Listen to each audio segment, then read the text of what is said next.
మరోవైపు Khalid alias Abu ఆకాష్తో పాటు మరోవైపు ఇక మహమ్మద్ హసాన్ ఖాన్ దాదాపు ఈ ఐదుగురికి సంబంధించిన డేటాను కూడా ఈరోజు తాజాగా రిలీజ్ చేయడం జరిగింది.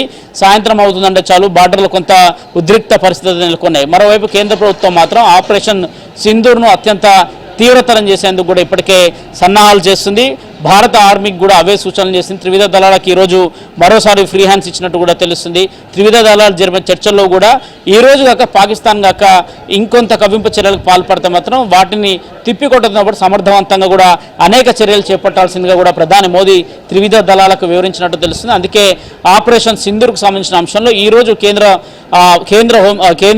విదేశాంగ శాఖ అదేవిధంగా కేంద్ర రక్షణ శాఖకు సంబంధించిన అధికారుల మీడియా సమావేశం సందర్భంగా కూడా నో క్వశ్చన్స్ అనే అంశాన్ని స్పష్టం చేస్తూనే మరికొన్ని అంశాలు ఉన్నాయి. వాటికి సంబంధించి మిగతా తర్వాతకి చెప్తామన్న అంశాలు చెప్పించేట్టు ఖచ్చితంగా కూడా కేంద్ర ప్రభుత్వం దీన్ని కొంత తీవ్రతరం చేసే అవకాశాలు ఉన్నాయి. ఎందుకంటే బార్డర్లో ఈరోజు విదేశాంగ శాఖ కార్యదర్శి మాట్లాడుతూ కూడా నేరుగా బార్డర్లో కావాలని మరికొంత ముందుకు వచ్చి కూడా పాకిస్తాన్ సైనికులు ఏకంగా చేపడుతున్న తీరు కావచ్చు, పాకిస్తాన్ ఆర్మీకి సంబంధించిన మిలిటరీ అధికారులు నేరుగా ఆల్రెడీ తాము ఆపరేషన్ స్టార్ట్ చేసామనే అంశాన్ని ఏకంగా ఈరోజు ఉదయాన్నే పాకిస్తాన్ వేదికగా వారు వెల్లడించిన అంశాలు కావచ్చు. ఇవన్నింటినీ కూడా ప్రధాని దృష్టికి తీసుకెళ్లారు. ఇప్పటి వరకు డ్రోన్లతోని మిసైళ్లతోని దాడి చేస్తున్నారు.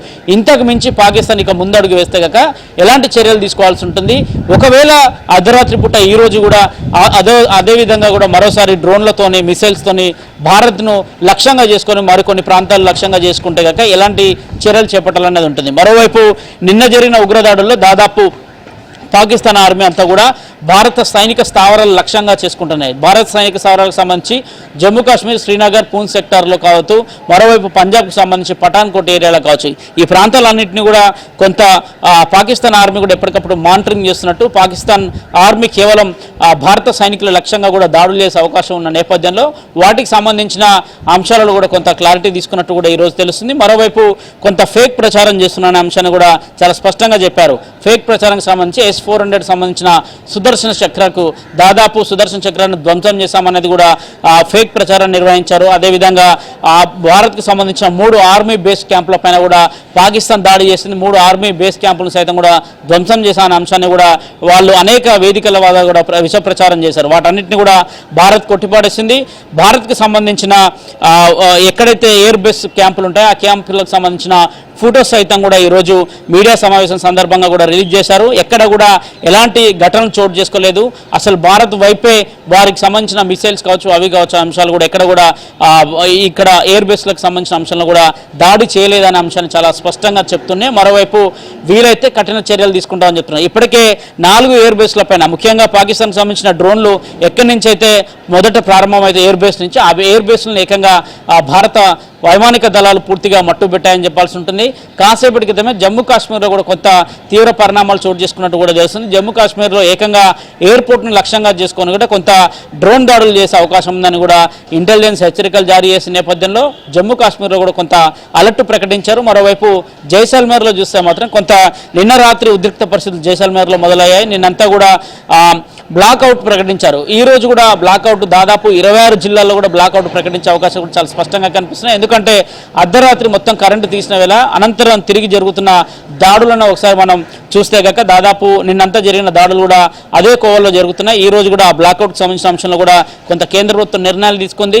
బార్డర్ పరిసర ప్రాంతాల్లో ముఖ్యంగా పంజాబ్ కావచ్చు, హర్యానా కావచ్చు, జమ్మూ కాశ్మీర్ కావచ్చు, మిగతా ప్రాంతాలు రాజస్థాన్ కావచ్చు, మొత్తం బార్డర్ చుట్టుపక్కల ఉన్న రాష్ట్రాలపైనే ఎక్కువగా పాకిస్తాన్ ఆర్మీ కూడా దుశ్చర్యలు పాల్పడుతుంది. ప్రధాన టార్గెట్ మాత్రం కేవలం స్థానికులు, పౌరులే అనే లక్ష్యంగా కూడా పాకిస్తాన్ దూసుకెళ్తున్న సందర్భంలో వారిని అరికట్టేందుకు ముఖ్యంగా ఈ రోజు పంజాబ్ అంబాలా కావచ్చు, పంజాబ్ బటిండా కావచ్చు, అనేక ప్రాంతాల్లో కూడా వరుసగా దాడులు చేస్తున్నారు, వైమానిక దాడులు చేస్తున్నారు.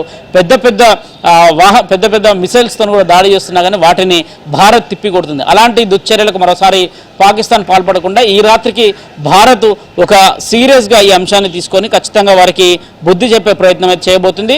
ఇంతకన్నా కానీ ఇప్పటివరకు భారత్ కూడా కేవలం డ్రోన్స్ను పేల్చివేయడము, ఆ డ్రోన్స్ను అరికట్టడము, ఆ డ్రోన్స్ను తిరిగి పేల్చడంతో పాటు మాత్రమే భారత్ ఉంది. కానీ భారత్ ఈరోజు అంతకన్నా ముందుగా అంతకన్నా ఇంకా ప్రతిచర్యలు ఉంటాయనేది కూడా ఈరోజు జరుగుతున్న ప్రెస్ మీట్ సారాంశం కూడా అదే అనుకోవచ్చు. ఖచ్చితంగా ఖచ్చితంగా దీనిపైన ఇలాంటి అంశాలు అమలు చేయాలి కాబట్టి మొదట ఎక్కడ కూడా బ్రీఫింగ్ ఇచ్చి చెప్పే అంశాలు కాదు కాబట్టి ఖచ్చితంగా కేంద్ర రక్షణ శాఖ మంత్రి కావచ్చు త్రివిధ దళాలకు కూడా ప్రధాని మోదీ ఇవే అంశాలను సూచించినట్టు తెలుస్తుంది. ఎక్కడ కూడా ఐక్యరాజ్య సమితిలో కావచ్చు ఎక్కడ కావచ్చు ఉదయం కూడా యుఎస్కి సంబంధించిన కార్యదర్శులు కూడా భారత విదేశాంగ శాఖ మంత్రి జయశంకర్ని అప్రోచ్ అయిన సందర్భంలో కూడా వారికి చెప్పిన అంశం కేవలం టెర్రరిజం మీద మాత్రమే ఫైట్ చేస్తున్నాం, కావాలని ఫండింగ్ మాత్రం పాకిస్తాన్కి చేస్తున్నాడు, ఇలాంటి అంశాలని అత్యంత సీరియస్గా తీసుకుంటామని చెప్పారు. దాదాపు G7కి సంబంధించిన 7 దేశాలు కూడా పహల్గామ్లో జరిగిన ఉగ్రదాడుల్ని తీవ్రంగా ఖండించాయి. అందులో జర్మనీ, ఇటలీ, జపాన్ సహా అనేక దేశాలు సైతం ఉన్నాయి. ఆ 7 దేశాలు సైతం కూడా ఈ అంశాలను అత్యంత తీవ్రంగా ఖండించిన నేపథ్యంలో